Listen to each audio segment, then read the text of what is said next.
Okay, good afternoon po ulit, no? Ano po ba ang kalapastangan ng walang pangalawa? Many of the preachers, while growing, naririnig ko, ang kalapastangan ng walang pangalawa. Okay, minsan may bagyo at pumunta kami dun sa church nung, kasi yung tatay ng kaklase ng kapatid ko, pastor po siya, no? Baptist pastor at pinakitaan niya kami ng maraming mga Bible stories na printed sa Amerika. Alam niyo ang gaganda. Ang gaganda ng mga Bible stories na 'yon. I remember. Tapos tuwing mahal na araw, Miyerkules Santo, meron silang pinapalabas na yung parang projector. Alam niyo yung projector? Umiikot yung projector, di ba? Tapos para siyang sinihan na maliit. Siguro alam niyo yung projector kung yung sinasabi ko. Hindi pa masyadong high-tech, pero yung parang sa sine.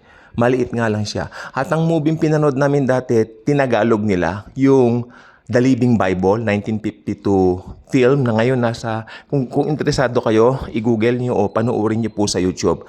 The Living Bible, 1952. Maganda yung crucifixion ni Jesus Christ doon. And then pinaliwanag niya na yun, namatay si Jesus at may mga events nga po na mangyayari, kalapastangan ng walang pangalawa. Sinabi niya po yon na future event na ito po ay mangyayari sa hinaharap. Okay? At ito nga po yung Antichrist, luluklok siya doon sa temple at ipagyayabang niya at ipamamanhik, or should I say, ipagsisigawan niya, I am God. I am the Almighty Lord God. Ipagyayabang niya, ipagsisigawan niya. Actually, kalapastanganan po yun. Knowing na in-elevate niya yung kanyang self doon sa pinag-e-elevatean kay Jesus, no? Na supposed to be si Jesus Christ lang ang tanging idadambana doon. Pero ang ginawa niya, idinambana niya ang kanyang sarili. So ito po ay isang futuristic event. I heard many interpretations that it was being done by Nero himself way back then. Sabi nila nung AD 70, they believe yun na raw yun. Well, it's too impossible because kung titignan mo mabuti, kung yun pong AD 70, yun na yun, mawawala naman ng argumento yung lakas ng eschatology ng future. Di ba? Parang liliit lang naman. So, naniniwala po talaga ako from the bottom of my heart ever since noon pa. Although, during that time, hindi ko pa ganong nauunawaan. Bata pa ako maliit. Pero alam ko yung sinasabi ng pastor ng Baptist ay talagang masustansya. No? At then, I found out na pareho tayo ng doktrina. Pre-trib din sila, naniniwala sila na yung Antichrist po lalabas, no? After ma-rapture ang church. So it's very, very comforting, no? Na marami pong naniniwala na talagang hindi natin makikilala yung Antichrist. Even noon, pinasabi niya na we will not be able to know him because we are the restrainer. Okay, in order for you to know him, kailangan maiwan ka rito. So, tinanong din siya ng mga ibang Baptist, makikilala po ba siya? No, hindi. Wala na. Because we are looking forward to meet Jesus. Ayan. Siya po nagsabi noon. So, kaya yan po ang binabahagi ko po dito. Ang dami pong mga ibinigay ang Lord sa buhay namin na talagang nakakadraw kami ng maraming truths. No, especially biblical truths. Don't get me wrong, ha? So marami nagsasabi truth, pero ang actually false, no? Pero itong mga ito, alam mo, from the Bible. Dahil ang inyong lingkod din po ay nag-aral sa mga Bible schools at mahabang aralan ng eschatology, mga kaibigan ko. Mahabang aralan. Pero ang maganda po nito, pag nailatag mo na yung kanyang buod, madali lang siya. Madali lang siya. At hanggang ngayon, hinahanap po yung libro na Baptist ang nag-print. Yung sinasabi ko, hindi na po namin makitang muli. Dahil nag-circulate po yun among believers sa amin, no, na naibigan po talaga nila. Ang gandang libro, pinakita talaga doon na mababasa mo doon na yung mga events sa future nakakakilabot. Kaya hindi mo hahangarin na maiwan eh. So, in order for you na hindi mo maabutan yan, yung tribulation niya, masaklap yung pugutan ng ulo na yan dahil magre-require po ang Antichrist ng worship, yung mga magre-refuse to worship the beast, yung kanyang halimaw na ang tawag dito, image, yung mga magre-refuse dyan, papupugutan niya ng ulo. Then, malungkot kasi mamimili yung mga tao during that time. Whether magpapugot or, tanggapin yung tatak. Pag tinanggap nila yung tatak, impyerno forever. Wala nang sabi-sabi.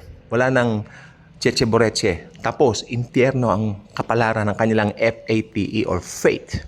F-A-T-E, I'm talking about kapalaran nila. Forever na.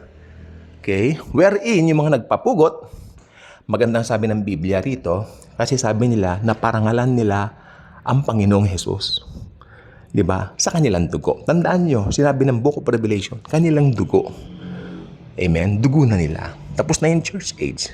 Itong church age ang pinaka-the best para maligtas ang tao. Tandaan nyo, ang pinaka-hudyat ng pagpapapugot ng ulo during that time, pag idinambana na ng Antikristo yung kanyang sarili. Okay?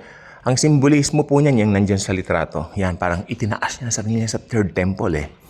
Ngayon yan, third temple, madali lang pong gawin yan. Madali lang pong gawin yan, believe me. With the technology we have today, so easy to build a third temple. Weeks lang po, 2 weeks, 3 weeks, tapos yan. Amen? Hindi, not necessarily malaking-malaki. Kasi ang importante lang sa kanila, makapag-resume ng offering. At dyan idadambana ng Antikristo yung kanyang sarili. Mangyayari po lahat ng yan. Pero ang good news, wala na po tayo dito. Ni-rapture na po tayo. Because the Lord Jesus Himself will not allow His believers, His beloved believers, to go through this 7-year period of tribulation. Tribulation, napakahirap po niyan. It's not something na sinasabi mo, natupad na ngayon, na sinasabi mo, nung COVID daw, actually, nagpa-picture ako, done, vaccine, Moderna ako. Pinost ko ngayon. Ala, ang daming comment. Ako raw ay natatakan na ng 666. Hala, ako, grabe naman kayo mag-comment. Di ba? Pero hindi ko pinansin yung iba. Kasi alam ko, napag-aralan ko yan, tinanong ko sila, nasaan yung Antikristo? O, sabi ninyo, nagpatatak ako sa Antikristo. Sino yung Antikristo? Hindi naman sila makasagot. Basta, may sumagot na isa, basta, nagpatatak ka. Yun, ay, pwede ba yun? Bigyan mo ako ng bigyan mo ako ng magandang kasagutan. Sabi mo, nagpatatak ako sa Antikristo. Sino yung Antikristo? 2021 po yan. I'm asking them. Hindi naman makasagot. Oh, nagpatatak ako. Sabihin mo, sino yung Antikristo? Sumagot siya. Basta, nagpatatak ka. Ay, ang ganda ng sagot. Tawa ako ng tawa. Yan, sabi ng Bible, my people will perish with lack of knowledge. Kaya maganda rin po nag-aral tayo sa Bible School. If not, make your own study. Aba, bilang believer ng Panginoon, gagabayan niya kayo. Ako ay believe in that. Marami po akong kilalang ang gagaling mag-preach without undertaking any course sa Bible School. Pero nag-self-study. While sa gabay ng Holy Spirit, mas maganda. Banal na Espiritu. Gabayan mo po ako. I would love to encourage each and every one of us. No? Basahin natin ang mga Bibles natin. Huwag lang tayong magbasa ng isang talata. If possible, if ever, 1 chapter a day. Lalo yung mga Psalms, Proverbs, 1 chapter a day. Alam niyo yung Book of Proverbs, nakakatuwa. Dahil yung mga pangyayari sa lives natin, araw-araw, yan ay kuhang-kuha niya.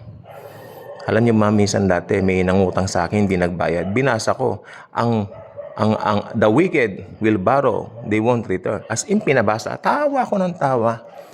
Lord, kako, totoo pa. Ito talaga yung nangyari sa akin. Ngayon ako nang nahihiyang magsabi ng tungkol sa utang, sisimangot pa. Yan ang nangyari sa amin dati. Ang masaklap, ka-Bible study pa namin. Look at that. Look at that. Hayaan na natin. Tapos na po yun. Matagal na po yun. Naalala ko lang bigla. Dahil ang Lord, kung ano yung situation mo, kaya sabi ko, ini-encourage ko kayo magbasa kayo ng Biblia. Dumating po ang time, last month, down ako. Nagkaroon ako ng konting problems, no? Bible lang po ang katapat. Salita ng Panginoon. Grabe! Talagang palang uhaw na uhaw ka. Gusto mong magbasa. Gusto mong mag-reveal ang Diyos, si Lord Jesus sa'yo, ng kanyang mga word. Pero nangyari po yan, nireveal niya ang mga sagot niya. Okay? So, ayan po. So, lahat po ng yan mangyayari in the future. At sabi ko nga po kanina, hindi po natin ini-expect na makita ang Antichrist, kundi the Lord Jesus Christ Himself. So, yan. So, God bless po sa ating lahat. Mahal na mahal po tayo ni Lord Jesus. Hallelujah.